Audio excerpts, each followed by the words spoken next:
నైరుతి రుతుపవనాల కారణంగా ఇప్పటికే తెలుగు రాష్ట్రాల్లో జోరు వానలు కురుస్తున్నాయి. అయితే ఇవాళ తెలుగు రాష్ట్రాల్లో ఓ మోస్తారు నుంచి భారీ వర్షాలు కురుస్తాయని వాతావరణ శాఖ హెచ్చరించింది.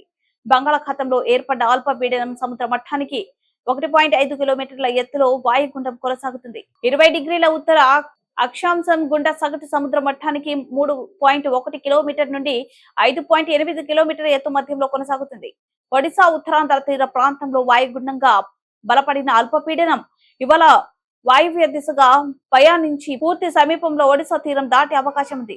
ఆ తర్వాత క్రమంగా బలపడనున్న వాయుగుండం ఏపీలో 2 జిల్లాలకు రెడ్ అలర్ట్, 12 జిల్లాలకు ఆరెంజ్ అలర్ట్ జారీ చేసింది ఐఎండీ. ఇవాళ శ్రీకాకుళం, విజయనగరం, పార్వతీపురం, మాన్యం, అల్లూరి సీతారామరాజు, ఏలూరు, ప్రకాశం, నంద్యాల జిల్లాలో అక్కడక్కడ పిడుగులతో కూడిన మోస్తారు వర్షాలు కురిసే అవకాశం ఉంది.